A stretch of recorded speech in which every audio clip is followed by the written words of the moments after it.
नमस्कार, मैं हूं विवेक शर्मा। पंजाब केसरी टीवी चंडीगढ़ दिख रहे हैं आप। अंतर्राष्ट्रीय खबरों में आज बात करेंगे ड्रैगन की, यानी कि चीन की विस्तारवादी सोच को एक बार फिर बड़ा झटका लगा है और ये झटका एक बार फिर से दिया है अमेरिका ने। अमेरिकी संसद में तिब्बत नीति और समर्थन कानून पास किया गया है। तो आपको बता दें, हिमाचल प्रदेश में निर्वासित सरकार के लिए धर्मशाला में एक बार फिर से वोटिंग शुरू हो गई है।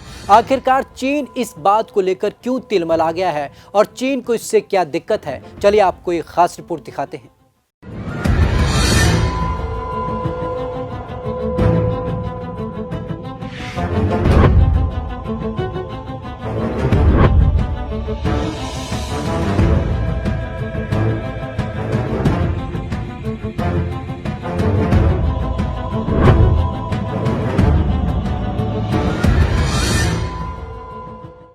चीन के खिलाफ खुलेगा मोर्चा। अमेरिकी संसद में पास हुई तिब्बत नीति। धर्मशाला में निर्वासित सरकार चुनने के लिए वोटिंग शुरू। 45 सीटों के लिए 80,000 निर्वासित तिब्बती डालेंगे वोट।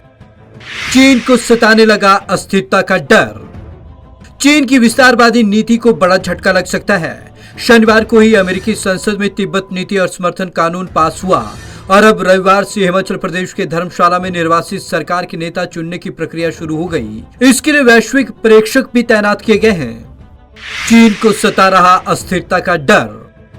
दरअसल चीन को हमेशा से डर रहता है कि तिब्बत में सबसे अहम माने जाने वाले दलाई लामा और भारत मिलकर चीन में अस्थिरता ला सकते हैं। अब जबकि कोरोना संक्रमण के चलते चीन पहले से ही शक के घेरे में है, बाकी देश भी किसी भी वजह से उसके खिलाफ आक्रामक हो सकते हैं। खास तौर पर अगर भारत अमेरिका का समर्थन करता है तो ये चीन के खिलाफ बड़ा मोर्चा खोल सकता है। 80,000 निर्वासित तिब्बती करेंगे मतदान। इधर तिब्बती 17वीं संसद के लिए अपना सिक्योंगे यानी कि निर्वासित सरकार का प्रमुख चुनने जा रहे हैं। धर्मशाला में पहले भी मतदान होता रहा है। करीब 80,000 निर्वासित तिब्बती मतदान करेंगे। 55,683 वोटर भारत में और शेष 24,014 वोटर ऑस्ट्रेलिया, कनाडा और ब्राजील समेत कई देशों में रजिस्टर्ड हैं। 45 सीटों के लिए 150 उम्मीदवार मैदान में। संसद की 45 सीटों के लिए 150 उम्मीदवार मैदान में हैं। इनमें 10 सीट तिब्बत के प्रदेशों के लिए है। इधर अमेरिका ने तिब्बती नीति और समर्थन कानून पास कर दिया है। इससे तिब्बतियों को अपना धार्मिक नेता यानी कि अगला दलाई लामा चुनने की अधिकार का रास्ता साफ हो गया है। अगर चीन इसमें अड़ंगा डालता है तो अमेरिका दूसरे देशों की रजामंदी से चीन के खिलाफ कोई कार्रवाई कर सकता है या उस पर कड़े आर्थिक पाबंदियां लगा सकता है।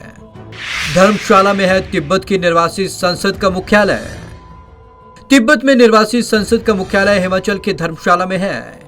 तिब्बत नीति संस्थान के निदेशक तेंजिन लेक्शे ने कहा कि किसी भी लोकतांत्रिक देश में चुनाव को वहां के नागरिकों के मौलिक अधिकारों और कर्तव्यों में से एक माना जाता है। ऐसे ही तिब्बतियों के लिए भी यह चुनाव अहम है। इसमें तिब्बत के 3 पारंपरिक प्रांतों यू तसांग, धोते और धोमी में से 10-10 प्रतिनिधि हैं। 2 सीट महिलाओं के लिए रिजर्व हैं।